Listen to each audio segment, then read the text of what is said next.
Hello, everyone. IMS welcomes you all to our webinar series, Future You, Set Your Career Compass Right with Experts Insight. And I am Kalyani Majumdar, your host for today's webinar. So today our topic is Careers in Finance. This is part 3 of the series, and we will be focusing today on Equity Research Analyst in this session. So in this webinar, you'll find out about a career in equity research. What does it encompass? What is the career progression? Equity research analyst versus investment banking. What's the key difference? Buy side versus sell side. What are the roles and responsibilities? How different are these two? How to build your profile to stand out from the rest? What are the certifications required to excel as an equity research analyst? Do you really need to be a CFA level 1, 2, or 3 to excel in this field, and more? So, and to answer all these questions, we have our speaker, Saptarshee Chatterjee. He's working with Centrum Portfolio Management. Saptarshee is an alumnus of IIM Indore, and he has passed CFA level 3. Prior to his job at Centrum, he worked as an analyst at Edelweiss Financial Services. He has been in equity research for 5+ years. So welcome, Saptarshee Chatterjee, and thank you for being here today for this session. So let's start from your career trajectory. So let's start from briefly from your graduation to MBA and then becoming an equity research analyst. How did it all happen? So first of all, I would like to thank Kalyani and IMS for conducting this session. This kind of sessions are really very, very helpful. I wish I would have this kind of sessions in my Yeah, time because it would I have know. given me a Yeah, lot of clarity. exactly. Yeah. Now coming back to this, my trajectory, what happened is, see, I had always a very high interest on business, Okay. and that was since childhood only. So Okay. I had I can remember around class 6, 5, 6 also, I had a very high interest on business and everything. Mm. But obviously, that is kind of a childish thing that happens. Yeah. But only when I was in more or less in the third year of my engineering. So when basically I understood that in I was doing my graduation in electronics and telecommunication engineering, and there were three kinds of paths that majorly that I could have followed. Mm. One is I could have gone for MTech, or I could have gone for MS in abroad, or I could have gone for MBA. Mm. Fourth one is I could have taken a job opportunity. Right. Now, what I understood at that point of time is the core jobs for electronics in India is, or maybe in globally also, were shrinking. Mm. It was more converging towards computer science and coding and programming, AI, ML kind of jobs. So what I understood is, and I liked mathematics and physics, but I somehow did not like so much about electronics, and I have had to have so much interest on business side. Mm. So I remember in third year, I was just trying out some bits of these investing.com and stocks and everything. Right. And at that point of time, I was also reading books, started to read books. So I read one book, Rich Dad Poor Dad, that everyone reads on their time. So what had given me one interest is that I am so much interested in stock market, but Mm. I don't know how to pursue this. Mm. Plus, basically, if I have to know more about businesses, then maybe I can go for an MBA to first learn about businesses, and then obviously I'll have a lot of opportunities, even if not stock markets. Mm. So yes, I had this passion, but I did not know how to go for it. So I Okay. thought that let's take for this MBA first, Mm. and then do the next step onwards. So third year onwards, I took the CAT, and then I also got an opportunity in Deloitte, but I did not go for it. I went for IIM Indore. Mm. Now in Indore, what happened was it was in first year. What happens is basically you see in your life faculty changes your thinking, Okay. and I had a very good faculty on marketing. Mm. So I thought that marketing I should do, really I should do, because this is so much interesting. I was kind of distracted, and I thought I should do marketing. Okay. It took only hit me in the summer placements, Mm. because in summer placements basically what happens is the first initial kind of roles that you do in marketing is basically sales. Right. Okay. and Mm. in the summer placements what I was doing is basically I was selling, it was a startup company, I was selling stoves. Okay. It's kind of a small stoves, and I sell those in the slums of Dharavi in Mumbai. Okay. So during that period, I understood that sales is a profile that does not fit with my personality, which is I'm more of an introvert. I'm more of a reading kind of. I will try to read alone, think alone kind of person, Hmm. and I'm not so much of extrovert that I can sell. So that mismatch I clearly understood. Okay. And I started to read more and more on my own about finance, about investing and everything. I started to read as many books as possible. Whatever books, whatever subjects I did not take, I also started to read. Hmm. So then second year came and I did not have CFA till that time. So in campus, I did not have CFA. Okay. So in final placements, there was interview of Edelweiss. So the entire interview went about equity research only. Hmm. But that was the time when I basically got into Edelweiss. Okay. So that is the trajectory that I basically have followed. Hmm. Yes, there were some points I feel that I could have done better in terms of going in the line, because what happens is in our any of our fields, it is very difficult to identify what we really want to do. Correct. Yes. Once that is clear, then the next path becomes very clear. Right. Okay. So let's talk about first. Of course, you did say why you went for this particular field, but how different is a career in equity research than in investment banker? And also, then we'll start taking more questions on equity research. So, can you just Yes. kind of tell us the key differences between IB and equity research? Okay. See, fundamentally, it is not a very, in a fundamental work is not very different, because you are saying you are analyzing a business, Hmm. and then either you are recommending Hmm. on a buy or sell or something. Hmm. Now, in investment banking, what you do is you analyze the business of the seller, Hmm. and then you put out all the positives and negatives to the buyer Hmm. and say, hi, this is, I have a seller, this is a company, these are the pros and cons and everything of this business. If you buy this business, all these things you can buy, Hmm. plus possibly there will be some kind of synergy.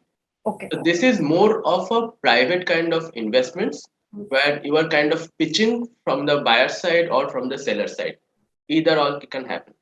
Okay. From the equity research, so Hmm. in the investment banking, it is more of how many deals, how large deals you are going to make, how reputed deals you are going to make, Right. and that way your career progression in which ways happen Hmm. Okay. in investment banking. Okay. In equity research, it is like what Warren Buffett always says, it's like playing a baseball. There'll be a lot of balls. You Hmm. have to just wait for your ball.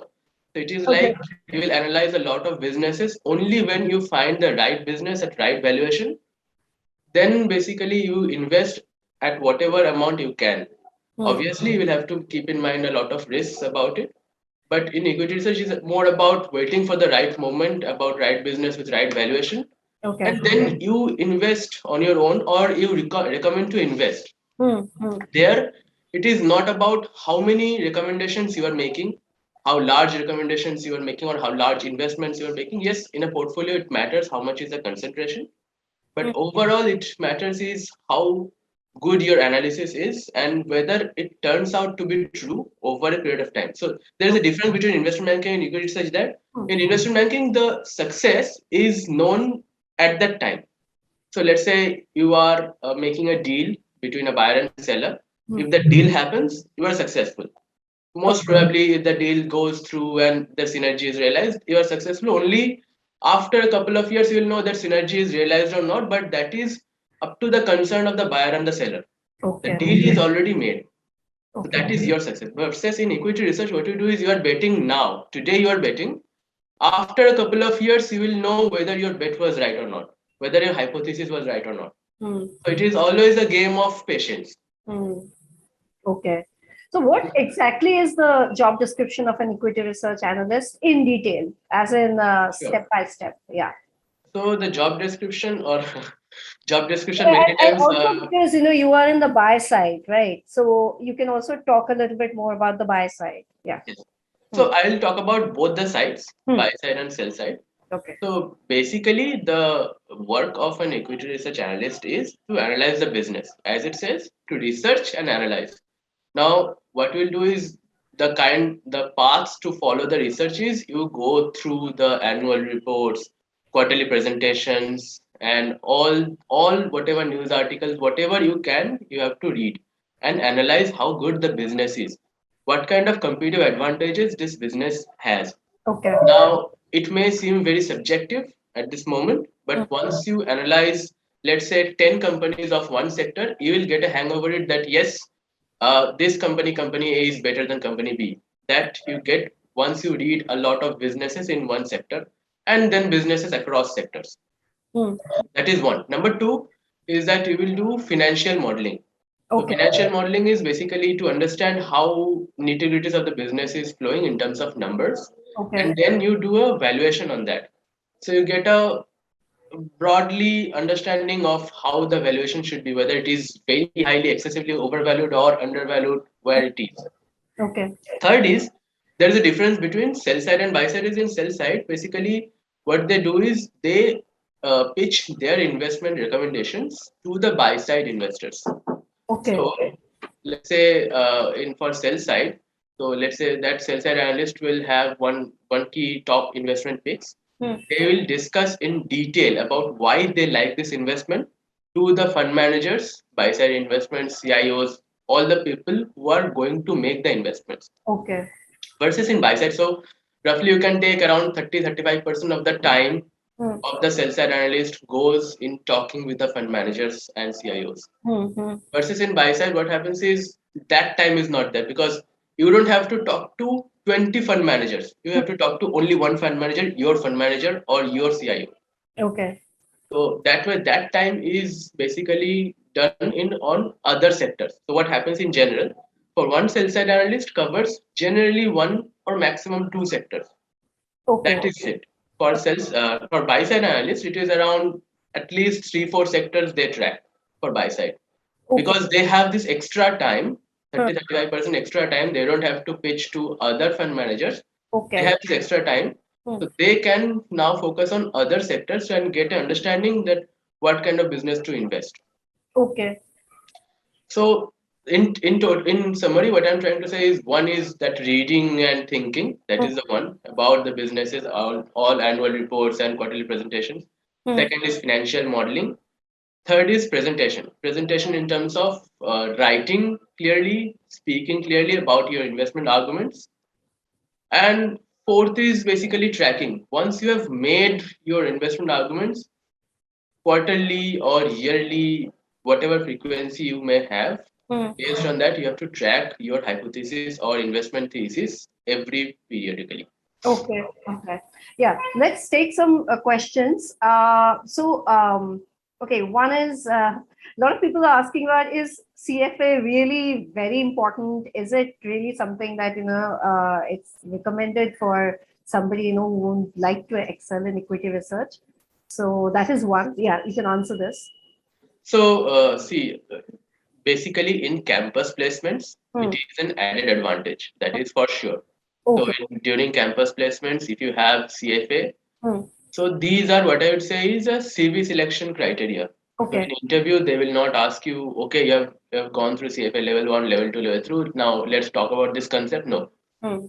it is most likely a CV selection criteria. Let's say they have 20 CVs, they have to shortlist on 10 CVs. Most probably they will choose the CVs with the CFA. Okay. Okay. Yeah. After when you have a job experience already, let's say you have a 3 to 5 years, 10 years, whatever job experience, the higher the number of job experience, the relevance of CFA reduces. Initially it is as high as campus placements, but as you get a good job opportunity, whatever work you are doing, Hmm. whatever kind of performance you are going to show, Hmm. that is basically your broader indicator than CFA. Okay. But I would say that if possible, if you want to really go to this field, it is better because this course, let's say for any MBA aspirant, Hmm. the problem is that the accounting part is not covered in very detail in any of the subjects. There are one or two subjects in MBA, but Hmm. because it's a broader study on business, the accounting part is not very covered in detail. Right. So accounting as well as some part of investment, so that you can get a very good understanding from CFA. So I would recommend it. Yes. Okay. Okay, so what is your industry specialization in equity research? So I am basically specialized in BFSI, entire banking and financial services. It includes wealth management, asset management, insurance, entire banking and financial services. Then I also cover consumer, which means FMCG, consumer durables like white goods and discretionary. And I also cover telecom and all these new age digital businesses like maybe Nika, Paytm, Policy Bazaar, all these online business. Okay. So these all I'm covering. Okay. And tell me something. If someone would like to, like if someone who is not an MBA yet, but is planning to do an MBA, but would like to get into equity research, where should they begin? Where can we start? So see, Something for like, is any there something that they can keep doing right now to build their profile as they carry on, preparing for their MBA? so someone who is not yet MBA, so generally I'll tell you what kind of profiles that generally are there in equity research or what kind of profiles are preferred. So generally it is CA or MBA. Okay. It is most likely like that, CA or MBA. Why? Because you have to have understanding on business, you have to have understanding on accounting. Hmm. These two things are kind of mandatory. Hmm. Now, if you are yet to have MBA, let's say till that time, what you can do is you can have these certification courses. It will give you some understanding. What also you can do is you can do some very at least beginner level internships or beginner level associate level work in this. Hmm. Now, this will be beneficial because it will give you now in the associate level work. What you'll do is you will do most probably the basic level of writing or doing the financial modeling or data analysis, Hmm. but you'll get an understanding overall how the work is being done. Plus, you will get a good rapport possibly with the people who you are working with. So Okay. that is the what I'm saying at that point of time. Don't consider what kind of company, brand, profile is this. Okay. Whatever beginner level work you are doing, that is giving you a benefit of at least starting point. Okay. Because I'll tell you what happens in equity research is this industry is not very big. This industry is small. Okay. So in this industry, mostly people know each other. So this is small. How small this industry is. Okay. So let's say I'm covering BFSI, across BFSI, people know me, I know people. That is the way it happens. It's so much, so small this industry is. And therefore, the entry barrier is you have to have the starting point at least. You have to get your motion. Once you are into the field, then Hmm. it is very easier Okay. Okay. to move towards a better company or better profile. Okay. Okay. And apart from CFA, which are the other certifications you would say that one should have? Like, you did speak about financial modeling, so one can probably get Yes, the yes, financial yes. modeling certification. But any other things? And also, do you think for someone who really would like to get into equity research, they should start small by investment, as in small investment and all? They, maybe they should start working a little bit with small amount of money and understanding the market and all that. Do you think that could help them? So, okay, first, Yeah. first thing is on the certification. So basically, I would say that the thing is in this field, Right. no one really cares about, fortunately or unfortunately, no one really cares about any other certification. Really. Apart from No, CFA. apart from CFA, there is no talk in the town on this. Okay. So you have any XYZ certification, okay, good, but it doesn't matter. Okay. So that is the way it is. Now, what you can do is, if you are new to financial modeling, it is better wherever you can take the course. Hmm. If the course is good on financial modeling, if the course is good on accounting, these are the kind of things that you are going to look at. Okay. So that if you are getting anywhere which gives you a learning, don't think that this certification will be standing out on your CV. No, but it Okay. will give you a learning which you may lack. Like what I did was I did not have so in-depth understanding about financial modeling, so I did a course, Okay. and that is fine. But I did not talk about it in my CV or in any of my interviews. But that gave me the initial level of understanding. Okay. Okay. Similarly, I did one NISM course. Again, I don't talk about it, but that gave me the initial level of understanding about the market. Okay. Okay. So that is there. Yeah. Now, sorry, second question Yeah, was? the second was about if someone is interested in equity research and to understand the market, do you recommend that people should start young and start putting a little bit of money in the market with less low risk or something, just to get a feel of how exactly the market works? Is that the best way to learn? So see, first thing what I would say is if someone is at their early 20s, Hmm. it is the best time to start investing. Hmm. That is for sure. Okay. Now the question is what kind of investing you are going to do. Right. Now stock selection requires expertise. That Okay. is for sure. So you can start basis your understanding your stock selection, but please keep the amount very small that you can lose. Okay. That you are not afraid to lose, that you can sleep very peacefully. Okay. Okay. Now, the next thing is what I would recommend is first, if you're starting very early, if you have not invested a 1 rupees amount, start the first investing on index. Okay. That is the basic thing that you can do. Start with index. You will get an understanding how everything is happening. Okay. Next step is once you understand one sector at least Hmm. very clearly, and you don't have to understand every business. Hmm. That is the beauty of this work is that you don't have to understand every sector. You don't have to understand every business, whatever you understand. Right. So today also I'll just give an example. Even Warren Buffett, Charlie Munger, Monish Pabrai, everyone talks about whatever they come through. 95% is incomprehensible for them. They don't understand it, Okay. and that is the why they reject it. It's not that the business is not good. They simply say this is not my circle of competence, so they don't understand it, and that is fine. They are okay to play with only 5%. Okay. So I'm saying, in if you are, let's say you are your family is in some business, or you are more familiar with some sector. Hmm. First, understand that sector only, because probably you will have better understanding on that sector. Try Okay. to understand those companies in that sector, and then invest on it. Hmm. Without understanding, it will be more like a gambling. But once you understand the business, then the prices in short term will not matter to you. Yes. So what I would say is that to get a feeling of the investments you can start with, but the first thing is before doing this you have to do at least 1 or 2 months of research work for that. Okay. Hmm. Hmm. Okay. Which is the best path to enter PE? Is it IB or equity research? Is it possible to enter private equity directly without any broad finance experience? So depends. I mean, without any broad finance experience, Hmm. private equity people, I'm saying, if it is a boutique investment company, Hmm. then yes, Okay. it is possible. But the probability is, again, you will start on a associate level kind of a work, which is Huh. kind of beginner entry level, Yeah. and that is fine, because any which ways, if you are going to learn the work wherever you can, you should. Hmm. That is one. Okay.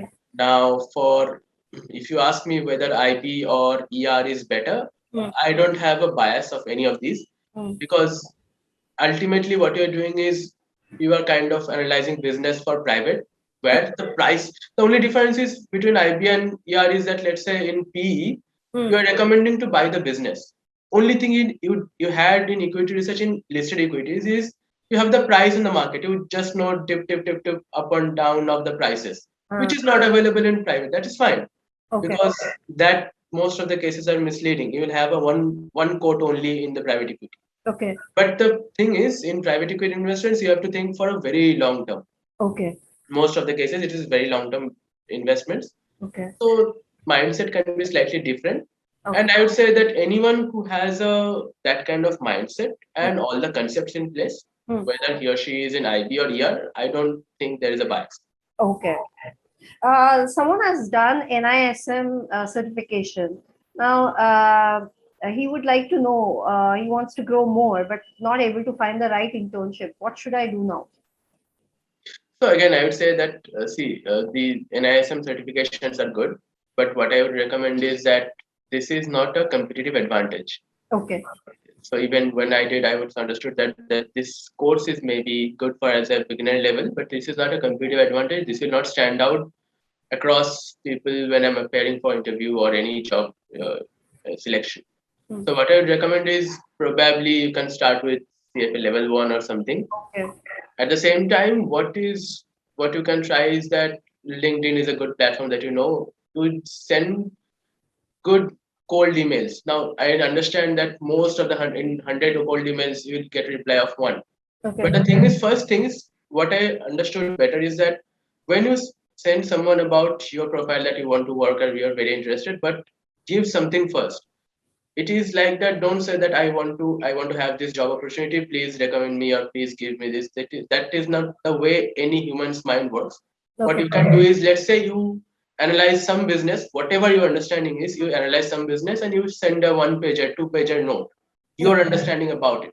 Okay. So that person will any which ways have your understanding, and that person will see that you have made some effort to this, Okay. and that person will be interested. Actually, everyone who is in this field is so much passionate that they read a lot. They Okay. are very much avid readers. Okay. Once they read, and if probably they like your reading, so they will try to interact with you. The chances are more people will interact with you, and the chances are there will be higher conversion. Okay. Okay. So let's start. Let's talk about career progression in equity research. So from entry level to senior position, how does it work in a firm? Can you take us step by step?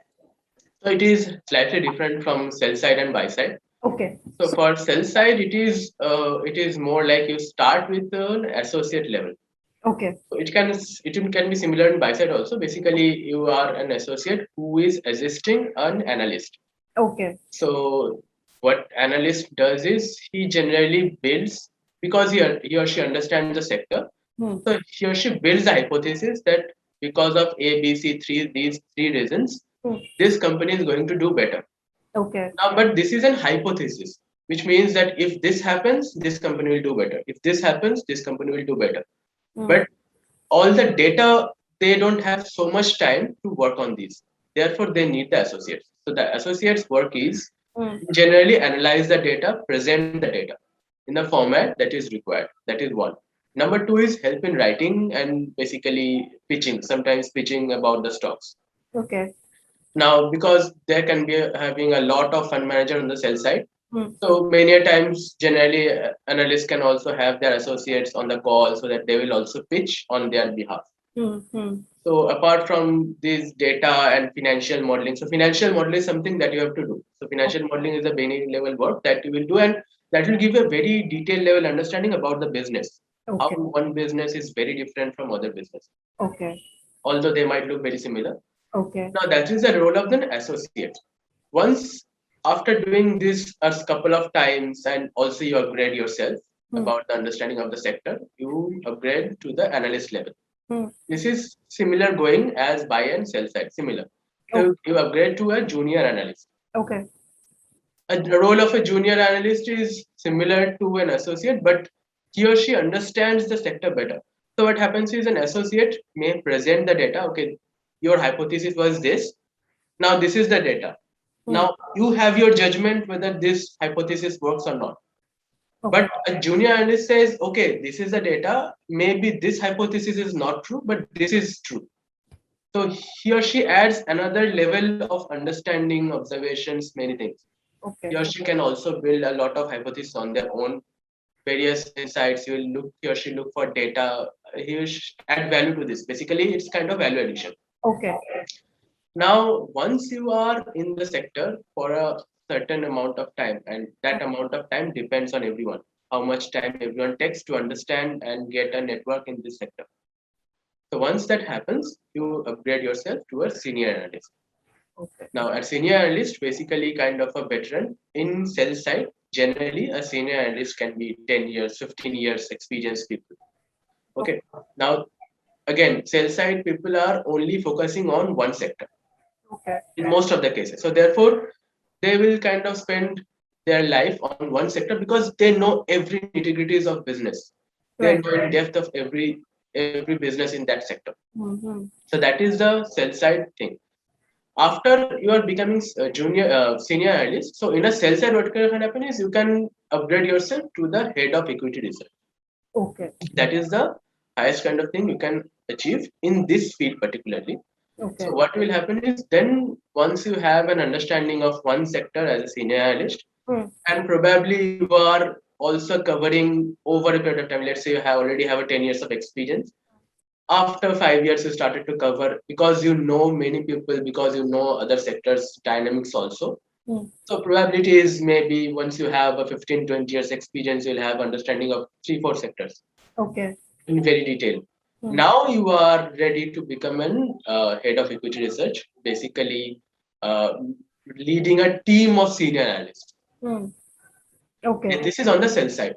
Okay. Now, on the buy side, the things are slightly different. Okay. So, from a associate, you upgrade yourself to a junior analyst, from junior analyst to a senior analyst. Hmm. Now, in buy side, senior analyst can be younger.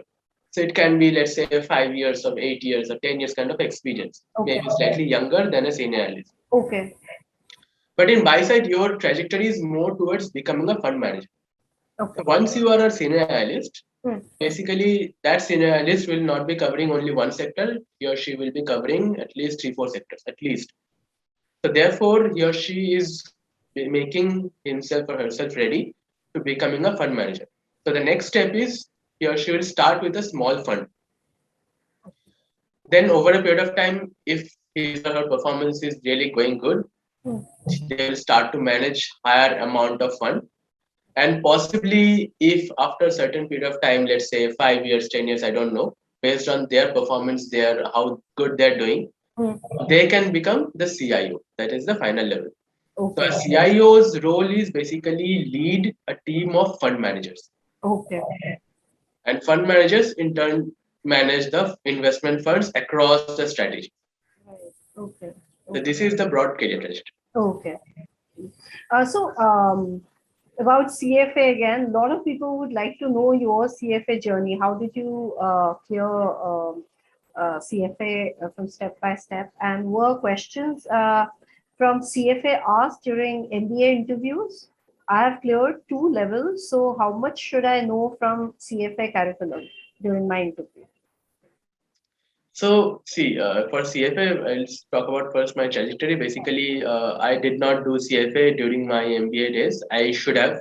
I clearly should have done, Yes. but I could not do because obviously because certain reasons. Now, when I entered in the job, I understood that CFA is kind of a CV selection criteria. Without CFA, it is more likely that your CV will not be passed through the HR itself.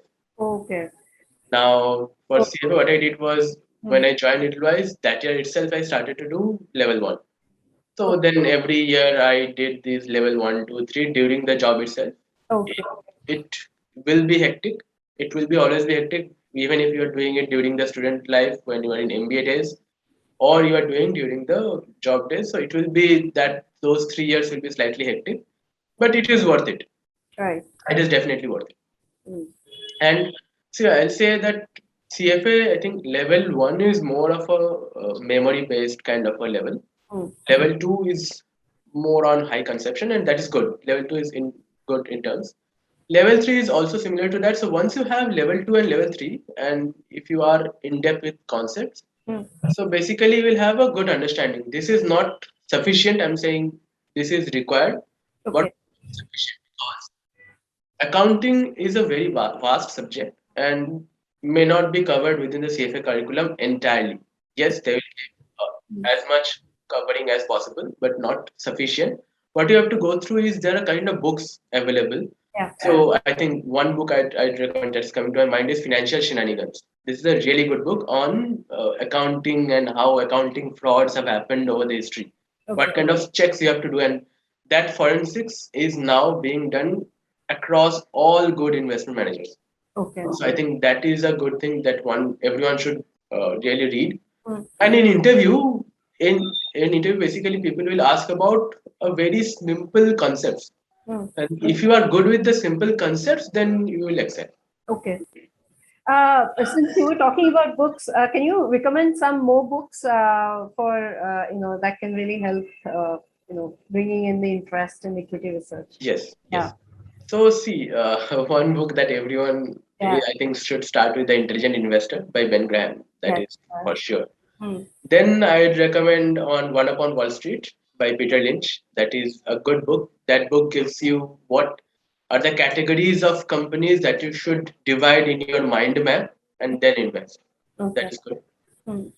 Then there is a book by Philip Fisher, Common Sense Investing. And so these are the books I think you should start with. Okay. There are plenty of books that they are there. I'm saying a lot of at least 10 books are of my favorite, but I should say that these three books you should start at least. Okay. Hmm. Okay. I think yeah, somebody wants to know. No. Can you repeat which bit do you want? Traders, Guns and Money. Traders, Guns and Money is a good book, if somebody is saying.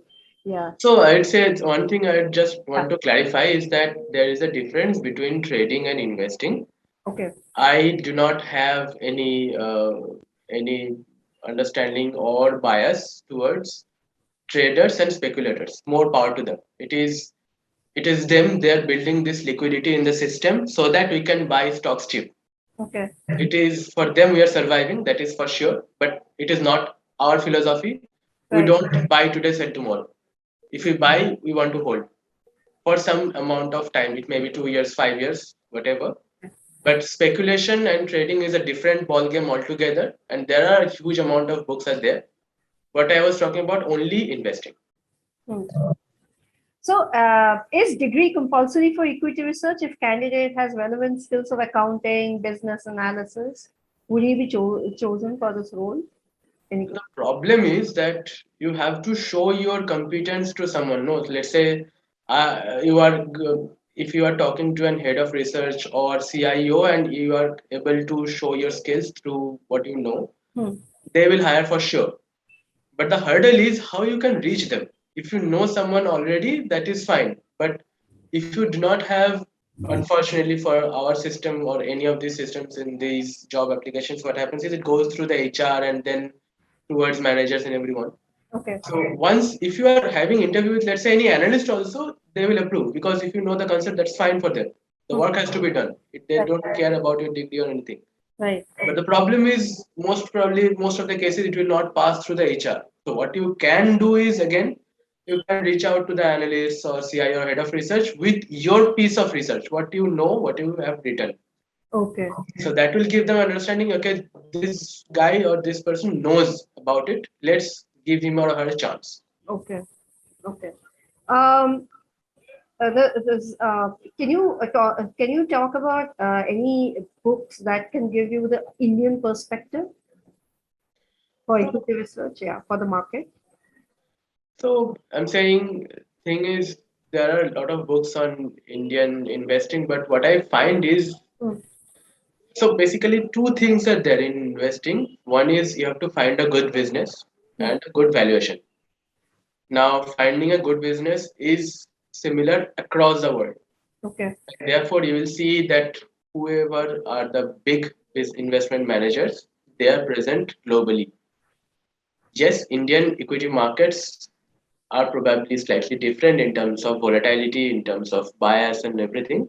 Hmm. But the way you can find a good business is basically the good business will have high growth, Hmm. sustainable high growth and high profitability compared to peers, compared to others.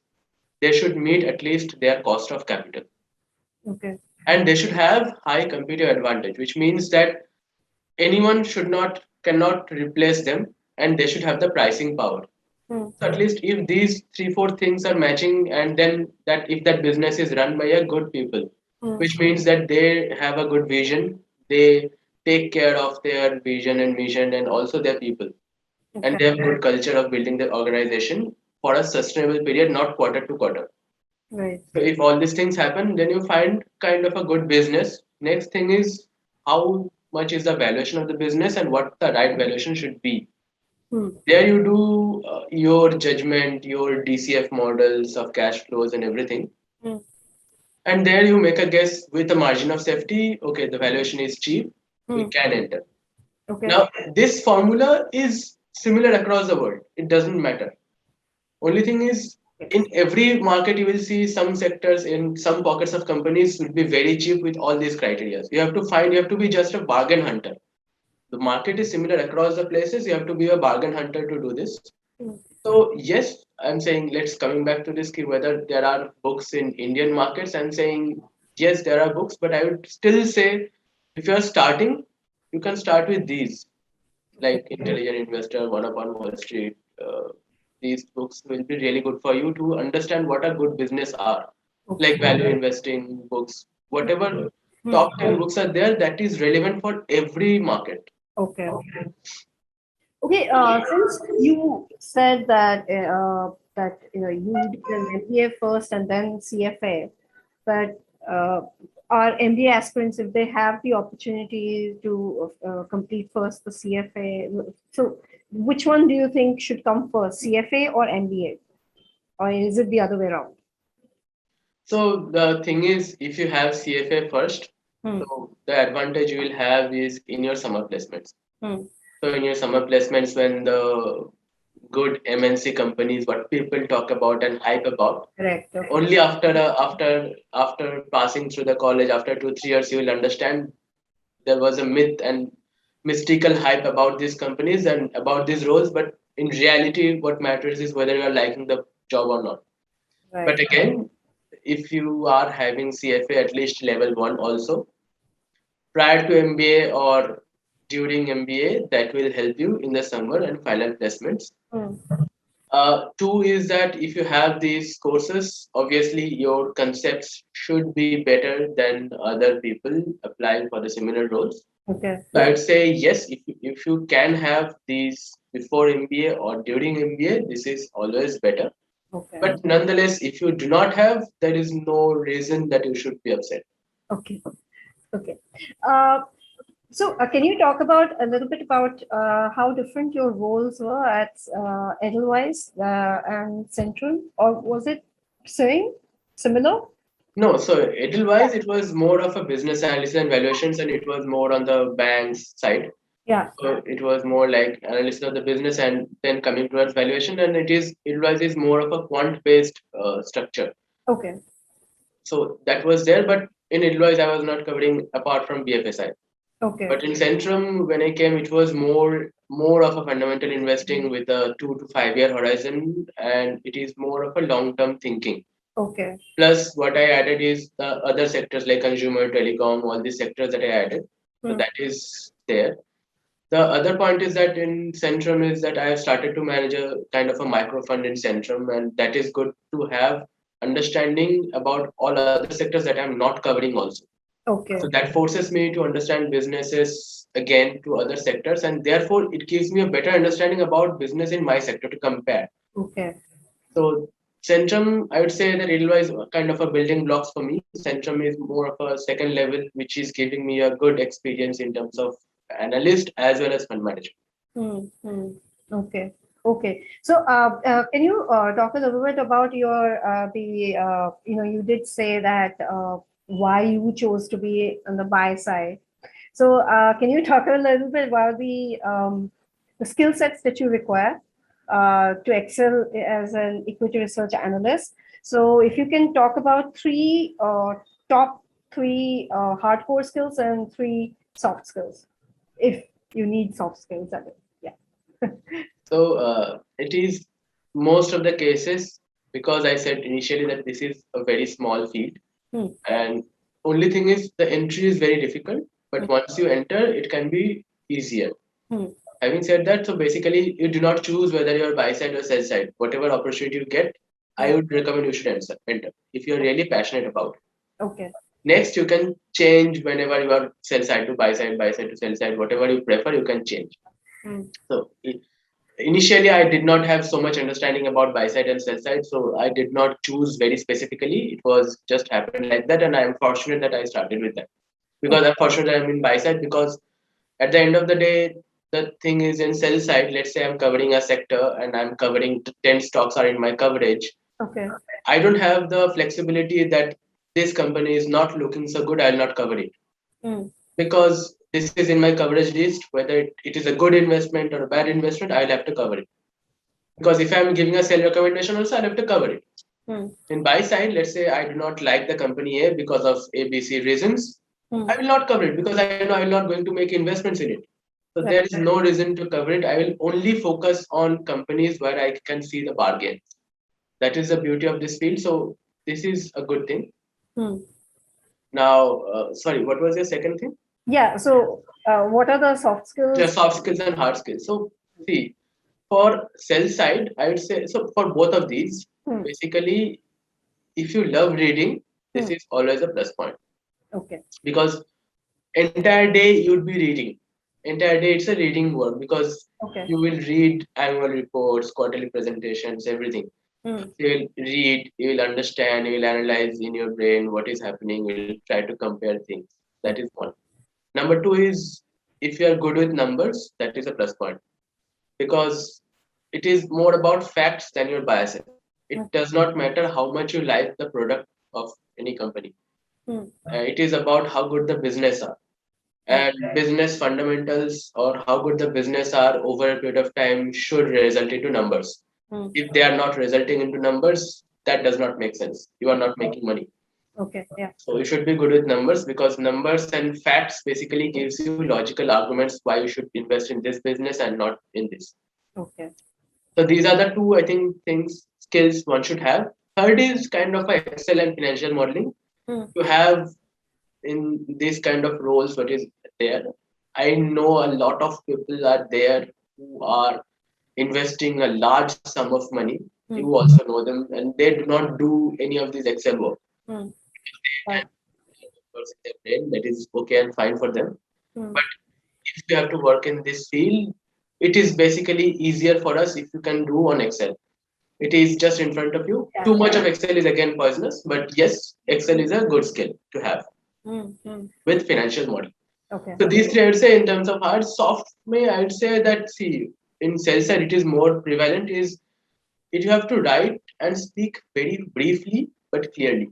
Okay. So the shorter your research report is, the better it is, because a fund manager will have a certain attention span. Mm. Within, let's say, 1 to 3 pages, if you can write whatever you want to write very clearly, very sharp investment arguments, Mm. which hits the reader, that is good. So I would say, I think, yeah, I think there was a interview by Peter Lynch. He said that whenever analyst comes to me, I would start a stopwatch of 2 minutes. So I Okay. think 120 seconds or 90 seconds. Okay. If it's kind of elevator pitch, if he or she is able to interest me in those 90 seconds, then I'm interested. Otherwise, I'm not. Okay. That is true for everyone. If your whatever your investment arguments are holding true and very sharp in first 2 pages, that is good. So you have to speak and write very clearly, very briefly, but with great investment clarity. Okay. And two is that in terms of buy side, it is more there. Sell side, not so much, but in buy side, it is more there. It's about more of a like a courage and patience. Why? I'm saying so because let's say in sell side, I'm recommending a stock Mm. to buy. Mm. Now, my performance will not be judged whether I was right or wrong. Okay, my performance will be judged how many clients have voted for me. Okay. So, which means that if I have presented good amount of data, if I have given them good insights, and if I have a strong relationships with the clients Mm. over a long period of time, that clients will like me, obviously. Yeah. But it does not matter whether 80%, 70%, how many of my calls went right. It does not matter so much. It is an indirect evidence, but yes, over a period of time, it does not matter. Okay. But in buy side, you are actually investing people's money, or maybe your money. Your investing own money is easier. Mm. Investing people's money is always difficult. Yeah.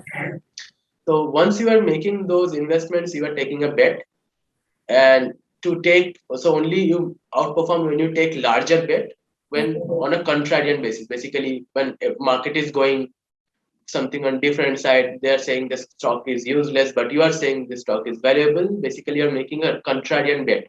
Right. So making that bet is itself very courageous thing that you have to do. So you have to have a very high level of self conviction. Next thing is you have to make a high amount of allocation towards portfolio to outperform. Okay. Again, this requires high self conviction. Okay. Even when you are invested, it may happen that next 6 months, 1 year, 2 year, the stock does not perform, because it is not like that. You will enter and market will understand that okay, he has entered. If you are already well known, yes, market will understand. But if you are not so much well known, it is not that stock may not perform for a long period of time, and you have to be patient. Okay. So both of these, you have to be very self-reliant, self-confident about your investment arguments, Mm. and be patient. But at the same time, you have to be very much open towards facts. Okay. Once you buy any investments or any stocks, you should not be like married to that stock. There Mm. can be very wrong things happening which you do not know. So Mm. you should be open to all kind of feedbacks that is there. Okay. And I think the last one I will talk about, which is true for both of these, buy and sell side, is the most difficult thing I would say. But the thing is not having the bias and learning from the mistakes. Okay. Most of the times, most of the analysts, what they do is, so in general, in any of these times, Mm, whether good cycle, bad cycle, mm. generally 60 to 70% of your calls are going to be right, even if you are the top class manager or top class analyst. Okay. Whatever you do, that is kind of a success rate in general. Okay. Okay. So you have to live with this 30% miss ratio. Okay. The thing is what you do with this. Mm. The more you are willing to learn a lot about your mistakes, Mm. then you are going to be better at it. That is the most difficult thing, I think. Yes. Okay. Okay. Can you tell us what's the kind of compensation for equity research analyst? You can give a ballpark number I for think this is the most interesting question for the yes, audience. yes. So, Yeah, okay. So yeah. I just gave a ballpark numbers, Hmm. and it may vary across companies, across roles, and everything. Yeah. But on a ballpark, let's say if you have done MBA or a CA, Hmm. then at an associate level, it may start between 7 to 10 Hmm. LPA. That is the thing you may assume for an associate level. Okay. Yes. Now, many times what happens is if you are doing from a top tier MBA colleges, Hmm. you may directly join as a junior analyst. In Okay. that case, for or any across junior analyst, the compensation is somewhere between let's say 12 to 25. It may vary. It's a wide range, I know, but depends on your skill, your expertise, your experience. Okay. So it's kind of compensation is there. Hmm. Now the thing is on senior analyst. Now senior analyst depends on various things. Many times what happens is senior analyst is similar to a fund manager at some point of time. A person who is having a 15 years experience can choose to be on the sell side. So on that side, he will be senior analyst. If the person chooses to be on the buy side, he will be a fund manager. So in both of these cases, it may vary between let's say 30 to 70. It may go up higher also, depending on which company and which role you are, how reputed and how irreplaceable you are. Okay. There are super analysts who are 1 CR plus also. Hmm. Okay. But again, this is on a FM side. I'm saying on average. Hmm. Now, if you are performing very well, Hmm. it may go up much beyond your imagination now. Okay. Okay. So, okay, let's take another question. How can an individual improve his or her financial modeling skills? How do you project future revenues, make assumptions? Okay. Hmm. But before that, I think I should talk about this, about the earlier question which I missed is, see, what we see in this field is Hmm. basically because this is a kind of a self-reliant job, Yeah. which means you read a lot, you understand on your own, you like to be your era or your you like to be your audience, and therefore you invest on your own. Many people what they do is they try to gather a fund. So Okay. the thing is, many people what they target is let's say you gather a fund of 100 CR. Hmm. Okay, you have some network, and let's say some of the HNIs you have been able to convince, and you have gathered a fund of 100 CR. Hmm. On that, you can earn 2% management fees. Okay, 2% management fees on this, which is turned out to be 2 CR. Okay. So even if let's say you are not having doing any job anywhere, if you can just gather a 100 CR fund, you can have a 2 CR kind of compensation. So this is how that is the reason this industry is also very much fragmented. There are a lot of PMSs, there are a lot of so many research analysts working individually. So if you want to work individually, if you would like to be your own boss, that is very much possible here with good money. Hmm. Yeah, sorry. Yeah. Uh, do we require coaching to clear level 1, 2, and 3 in CFA? Uh, See, I'd say most of the my friends or most of the people I have known, they have not taken coaching, including me. Okay. So I would say level one, you don't need coaching. Hmm. Yeah, level one is just you read, you can do. Level one, it is a kind of 40-50% pass ratio. It does Okay. not need so much of coaching. Hmm. 2, 3, depending on your expertise, if you are facing difficulty, I'd say that first start on your own. Hmm. If you are facing a lot of difficulty and you have let's say you have found a faculty or someone who is very good in terms of coaching, you may opt for it. Hmm. But I would say it is not required. It is not required. Okay. Okay. So, if someone would like to go for investment banking, and then what are the kind of skills sets that are there other skill sets very different from being an equity research analyst? As in, is it true that for IB you need to be more extroverted, and for equity research introversion kind of helps? I know you did speak a lot about the skill sets for equity research, but how different would that be from the investment banking skill sets?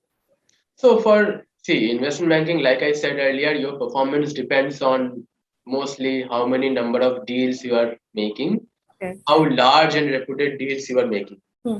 So therefore, it is more like, so if you are a junior analyst or associated in investment banking, you will do most of the Hmm. documentation and modeling and all kinds of work. Hmm. But if you become a senior person on an investment banking, you have to face clients on a front end role. Hmm. So you will be meeting a lot of people, pitching about whatever deals you can make to them. So Okay. yes, if you are extrovert, that helps. Okay. Now, again, I would say I know some people who are introvert in nature, Hmm. but when the job requires, and they for that time of being, they can really pitch to the clients because in their head they know this. So I'm saying if you're an introvert and if you're so much passionate about investment banking, don't limit yourself because of this. But Okay. in general, if you're extrovert, which means that you like human interactions, you like to meet people and pitch about things, then it is better for you. Hmm. Okay. Yeah. What's the kind of work-life balance in equity research? Obviously, in investment banking, everybody knows there is no work-life. There is no. There's only work. Yeah. Right, right. So again, it depends on sell side and buy side, and also depends on how many sectors you are covering. Okay. Now, on in general, I would say it is lower. Most of the cases, it is the hectic level is lower than investment banking. Okay. But the thing is, in equity research, the thing is you can spend 18 hours a day to analyze data and still come out with nothing. So the best part about equity research is that it is a research, right? When I say research, which means that I don't know the outcome. Hmm. So what I do is every week when I study about a company, I do not know at the end of the day whether I will come out with an investment thesis or not. Hmm. It may happen, most of the cases I would end up saying, no, no, not this company.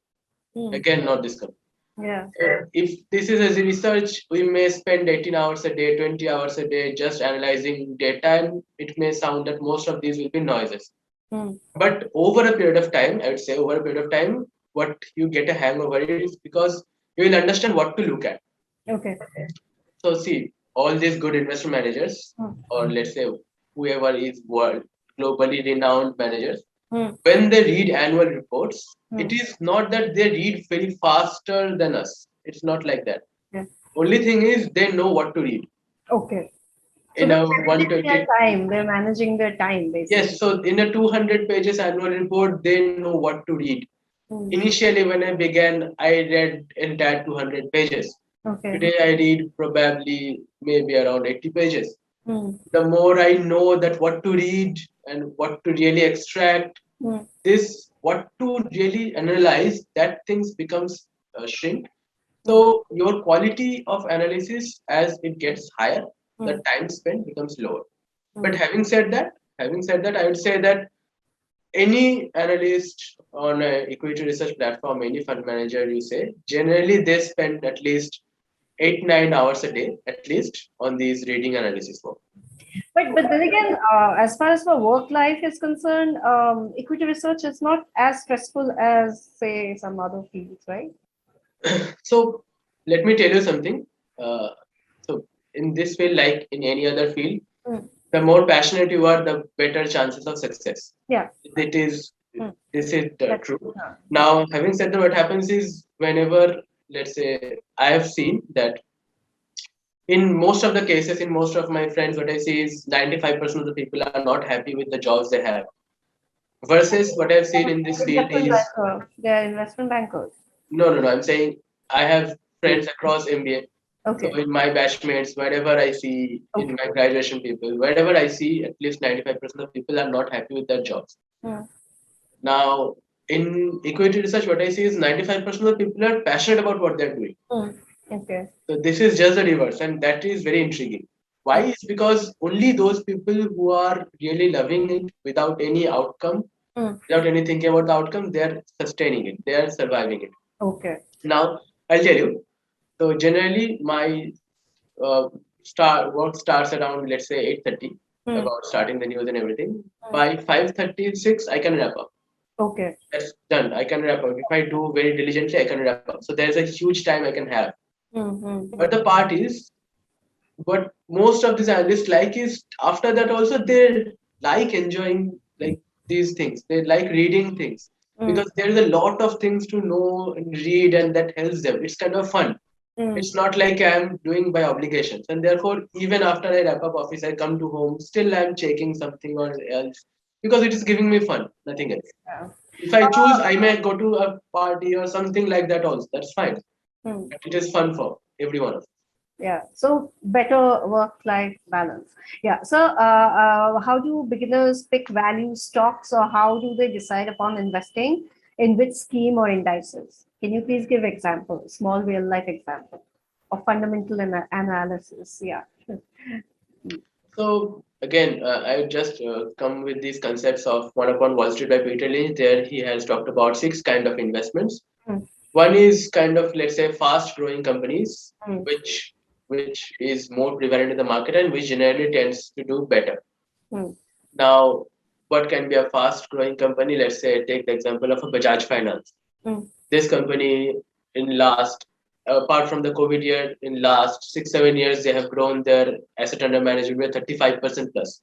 Okay. So 35% is a huge growth. You know that your economy is growing maybe at a 10% nominal growth rate. Mm, A company which is growing 30% plus is a huge growth rate. So that's a fast growing company who is maintaining the profitability mm, along with growth. It's a fast growing company. mm, Next is maybe it's a value investing you can talk about. mm, Now, value investing is like you are saying that let's say the company has an assets of 100 crore, you and let's say the value of assets is 100 crore, they don't have any loans and everything. So basically, and if the market cap is at 50 crore, you can make that bridge between 50 crore and 100 crore. You can bridge that gap, and maybe you are buying now and you're expecting at some point of time overall this gap is bridged. mm. Now I would say there are cycles for these when these things happen. For value investing, I'd say that there are companies like I talk about Cholamandalam Financial Holding is one company where there is high holdco discount and therefore maybe there is a value to match. Mm, mm, Earlier, what I would had is Muthoot Finance, which mm, had a value because mm. the kind of growth rate and return on assets they were having versus the valuations they were there was a value gap which got matched during the COVID times. Okay.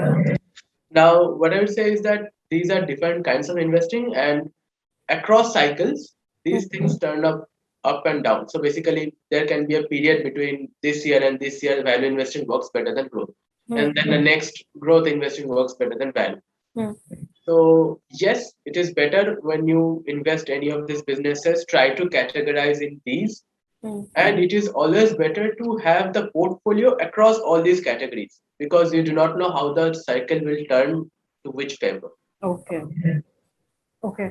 And as a beginner, let's say if you want to start, I would say that first try to categorize what kind of business is this. For that, you have to understand how the business is, how Mm, the valuation is. Both you have to understand, mm. and then you basically categorize among these kind of categories. Let's say fast growing, medium growing, value investing, turnaround stories.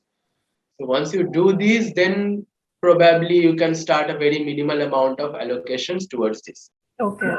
Very interesting question. Can equity research analyst invest his own money in the researched stock, or is there some conflict of interest because of which he's barred from doing the same? And so won't he face indirect opportunity costs? This is a very relevant question. Yeah. So, what I would say that yes, in most of the cases, if you are a SEBI registered Mm, research analyst, So what it is not that you cannot invest in equity markets. You can invest in equity markets. SEBI regulations clearly says that whatever you are recommending prior 30 days and post 5 days, you cannot trade in that securities. And there is a minimum holding period for stocks. Okay. But any which ways, if you are, let's say, recommending any stock for a long period of time, you would want to hold it for a long period of time. Let's say 2 years, 5 years, whatever it's your holding period that you can hold. So having said that, there is these kind of 2, 3 regulations are there. But apart from that, you can invest in that. Hmm. In case there is a firm-wide regulations where you cannot invest, being an equity research analyst, Hmm. that is one opportunity loss, I would say. Okay. But then possibly maybe you can start with index investing to Hmm. basically hedge that. So that Okay. is the so you are will be losing out on the alpha part. Let's say you are the top class manager, possibly you would have made some 2% or 5% max alpha. I don't know. Hmm. So there are I just said there are very few, or probably 1% of the fund managers are there globally who make more than 20% CAGR return for more than like 10 years, 20 years. Okay. So if you're on that, let's say you'll be losing out in by index investing at 5-6%. That is opportunity loss if there is a firm-wide regulation. But SEBI does not talk about it. Okay. Okay. Should we go for CFA or financial modeling with MBA? Both. Then which one to do first? So CFA CFA definitely. is You said that always CFA is CFA is very so important. Yeah. CFA is more like a CV selection criteria. So I said that. Yeah. Plus you'll have an understanding. So CFA is a must. Hmm. On top of that, if you can do financial modeling, that is better. If financial modeling is not present in your MBA or anywhere, you can learn on your own. It does not take so much time. Hmm. Within 15 days or a month, you can be very good at financial modeling. You Okay. have to just learn about Excel, nothing else, and about the integrities of that business. But once you are good with Excel and one modeling, later on you can do build models across other sectors as well. It will not take time. Okay, if someone is pursuing, is working as an equity research analyst for, say, for 3, 4 years and is not exactly enjoying it anymore. So, is it possible for them to transition into some other field, as in within finance? I mean, maybe investment banking or say corporate finance or maybe corporate banking, something like that. Is it smooth transition? And what about the other way around? Like, can somebody from corporate banking get into equity research after working, say, for 4 years? Yeah. So first I talk about. So in general, this Yeah. is a field only one should be if they are really passionate about it. So if Yeah. you are really liking it, you don't have to think about exit. But in case you are not liking it, Hmm. there are plenty of options. So Okay. what you do is see the thing is in equity research, you are analyzing businesses, you are having a very in-depth understanding about the business. So what happens is in those sectors, you are very well known with the people. So the good part about this is we attend calls and we have many times face-to-face or one-on-one meetings with the CEOs, CFOs, CXOs of the companies, directly one-on-one meetings. So whichever sectors we cover, those people on those CXOs, they know us, we know them. So there is a rapport getting built in this way. Okay. So later on, if you want to apply for a different kind of role in that company, possibly that person will know you, that how good you are, your analysis skills are. Right. That is one. Hmm. Next thing is because so that way you can really approach to CXO level, saying that I have been doing this, and if there is any opportunity. Correct. Next is because you are in this business analysis, there is a huge high rapport you will be building with the IR people. Hmm. So you can any which ways shift towards investor relations team of any of these companies. Okay. Because as an investor relations team, you will know what an analyst will look at and therefore you will be better at it. Okay. Third is because you are doing the business analysis, you will be doing knowing the nitty-gritties of the business. Now you can go towards corporate finance or you can even go to consulting. Hmm. So this switch is very easier. I have seen this and it is more prevalent in the MNCs Hmm. between consulting and equity research and equity research to consulting. This Okay. switch generally happens. But Okay. in consulting, obviously, you'll have to be more of a front end roles. Right. So that way, if you are wanting to exit, you can go towards consulting profile.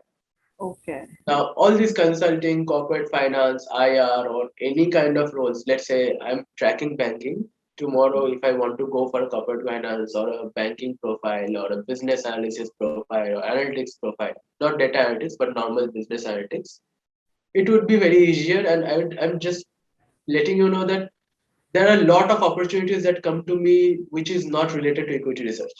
Okay. That is very easier. Now on the reverse side, Hmm. because I've said that this field is smaller Hmm. and difficult to enter. Once you enter, it becomes easier. But Okay. because it's difficult to enter from a different field, Hmm.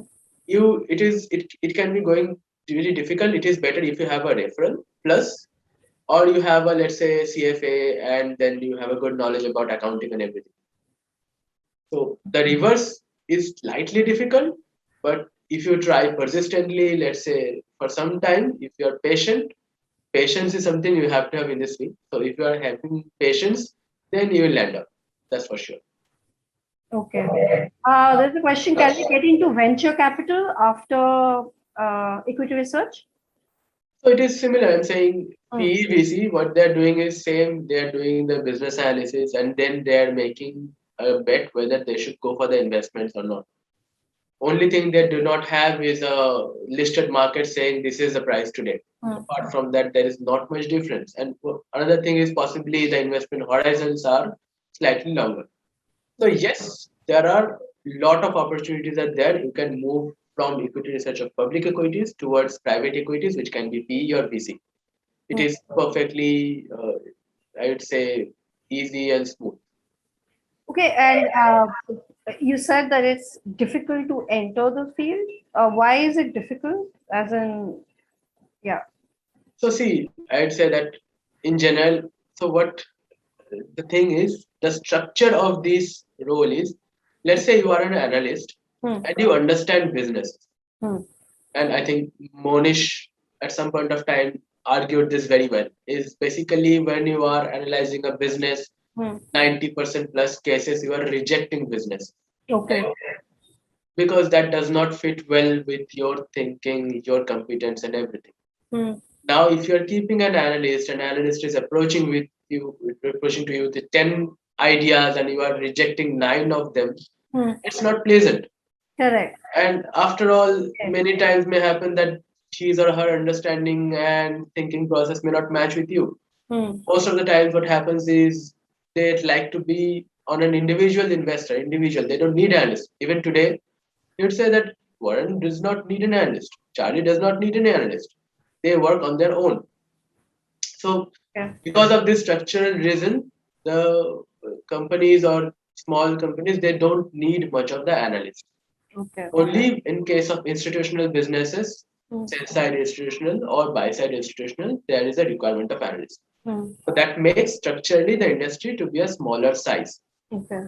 But the good part is India is at inflection point. Only around 4% of the people are investing in stock markets, and that is rising rapidly. Hmm. Now, if that rise very rapidly and if we have a huge participation in the stock market, obviously the market will increase for the analyst too. Hmm. Now, having said that, because the industry itself is smaller, as an let's say hiring manager, let's say you're a fund manager, you Hmm. would like to prefer someone who has worked well, Okay. already has done something, because that way you don't have to teach them about accounting concepts, about business concept, about sectoral understanding, because it takes time to build all of these. Yes. Yeah. So that is the general preference. Hmm. But having said that, there are a lot of companies who hire freshers, CAs, fresher from MBA grads, and all these. And therefore, it is possible. Only thing is, once you enter, that's what I'm saying. Let us not be very choosy about which company we are joining Hmm. or about what role, or it is internship or junior associate or whatever it is. Just join it and learn about the work. Once you have learned the work, once you have the understanding, once you are doing very good in the interviews, Hmm. then it is going to be very easy for you. Correct. Okay. This now for a new investor, is it how exactly would you what exactly would be your suggestion for them to study the annual report? How do you understand and how do you extract something from the annual report? Is there a science behind it? And this is for beginners, as in the new investors. Yeah. Okay. So let's say you open an annual report. Hmm. Firstly, what you see is it is a first understand this is a selling material. Hmm. Like you have all these pamphlets and all these pamphlets of one Yeah. page. It's a 200 pages selling material. Yes. Yeah. That company says all good Correct. things to you. Exactly. And it starts with all good things on the first pages. Hmm. So what you do is generally you don't go all these Yeah. good things. Okay. You pick up things what you want to read. Correct. Yeah. So first thing, if you don't know about the business or something, first thing you would like to read about is the management discussion and analysis. Okay. There the management talks about how the business is, how it has gone, what is their outlook and everything. Hmm. Possibly they will give some amount of segmental view also. Hmm. That is one. Number two is again on the director's report. In Okay. the director's report, how has been the participation of the directors? Who are the directors? Okay. The quality of management is important. So Okay. if there are industry level experts are there or they are family members. Hmm. If it is only family members and not so much of good independent directors, then it can be a red flag. Okay. Yeah. Then it goes to about auditor's opinion. What has been the opinion? What is the basis of the opinion? If there is any highlights that the auditor has made. So Okay. these are the first three things in the reading part you do. Hmm. Okay. Next, what you do is compensation of the key management people. Hmm. So now there, how it is that in percentage of PAT or percentage of profit before tax, Hmm. whether it is very high, very low compared to peers. You just note it down, compare it to the other companies, Hmm. and you'll get a sense whether this manager is taking a lot of money or crunching a Okay. lot of money from the company. Okay. Okay. Next, what you do is directly jump to the financial statements. Okay. And there it is dependent on sectors, what to look at. Different sectors will have different parameters. Hmm. But the most important things I would say is about the schedules.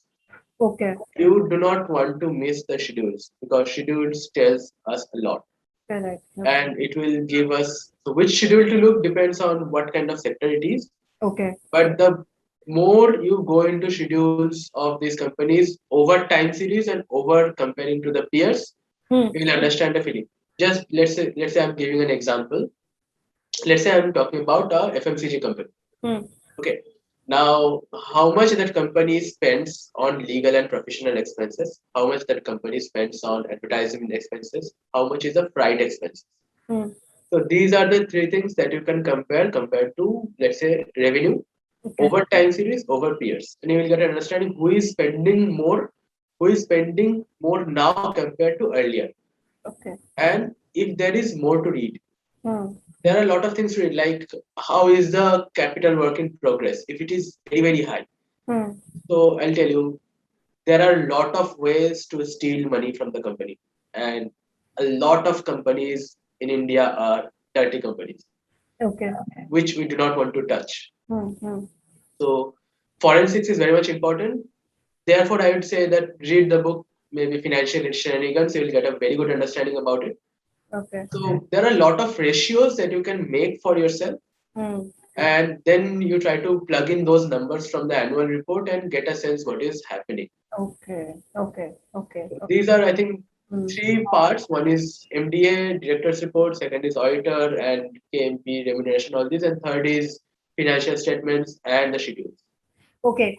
Um, uh, if someone doesn't have a CFA, how do you cover it up in CV selection? So how can you what to do then in So your CV to get selected? if you are in a beginner level, Hmm.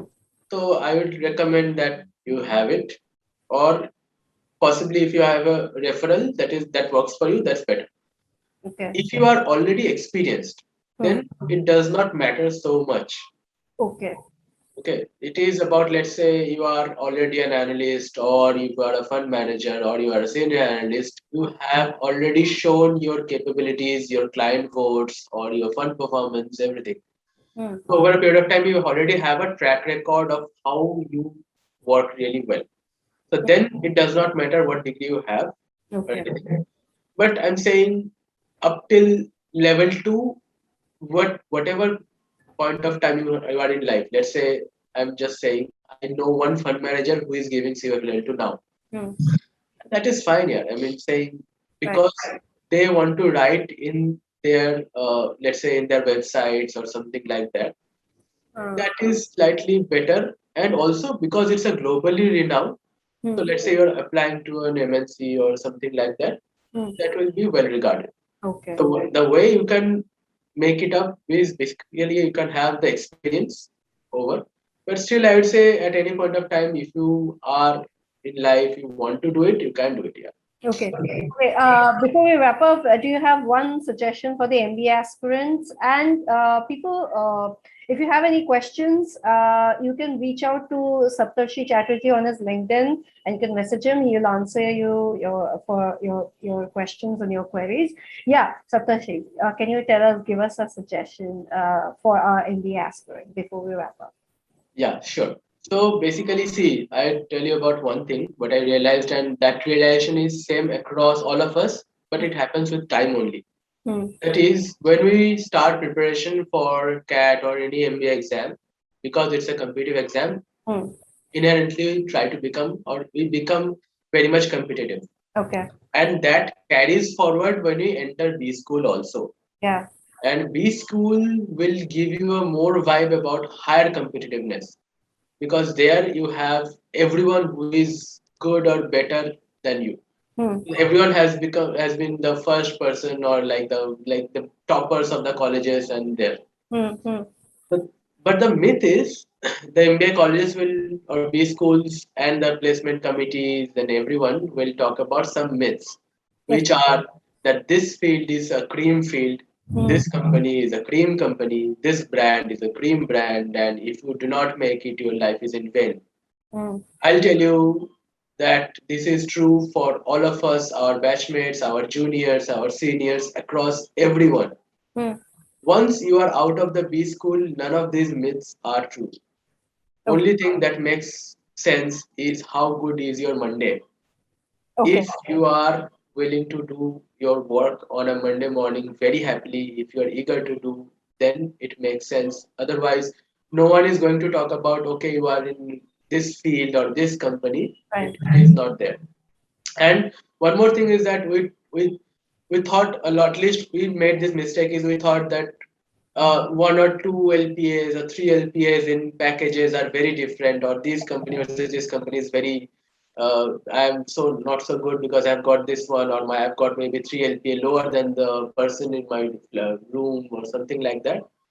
This does not make sense yet because after 4 5 years, it only matters how good you do in your work, Right. and you can only do good because you love to do that, Correct. and you will get better at it. Hmm. And Yeah. so the more you do better, the more opportunities will unfold to you. Correct. So that way I'll say that after 4 5 years, these things will not be very high. So it may happen that you have started maybe -5, you will be ending +15 or +25, Correct. whatever. Okay. But only thing that matters is all these myths about, let's say, at least I would have consulting or let's say investment banking or something like these fields or Hmm. top level of these companies are so good and they come. Yeah. So this is a structure that is made by the B schools and the placement committees to organize the way the talent flows to the companies. Okay. Don't fall for it. Whatever you like, please pursue it. This Okay. will serve you over long term. Hmm. There was a book that you mentioned, is it? On technical analysis and charts. Is there a book that you would recommend? There are I think good books in technical analysis. Hmm. I have tried a couple of things, but what I understood is technical analysis is good for trading, Okay. and it is more like timing the market or timing the stock investments. Hmm. Now, at some point, which is basically price momentum. There is a I think one book, quant investing or like quant on technicals. I don't remember exactly. I'll maybe talk about it. Okay. But what I say is that yeah, technical analysis is good, but it is like you only reading the chart patterns and not the business. Okay. The problem I would say an example when I tried this technical analysis, Hmm. it was going good, good, good. And as technical analysis says, trend is your friend until it ends. Yeah. And you don't know the end. So I was doing very good on technical analysis. I did not understand so much of businesses, and then demon happened. Yeah. Suddenly, right? You don't anticipate it. Right. Then at that point of time, you panic, you sell everything. You don't know what to do. Correct. Versus today, when let's say this pandemic happened and markets fell by 20-30%, my stocks also fell. Hmm. I bought more Hmm. because I have better understanding about my businesses. I know what to do, Hmm. and that has paid me well.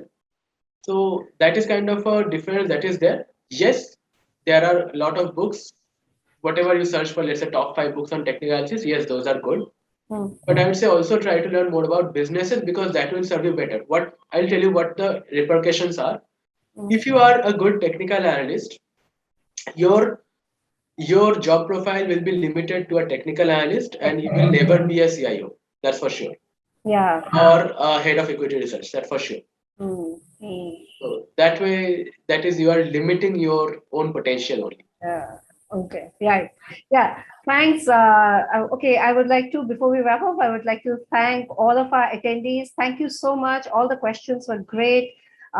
Thank you. And thank you, Saptarshee Chatterjee. Thank you so much for coming here and giving us such an insightful session on equity research and investment banking and market. Thank you so much. Thank you, Kalyani. Thank you, all of the people who have attended. They have shown their Saturday morning to us. So thank you so much, and thank you for attending. We look forward to similar sessions. Thank you so much. Thank you.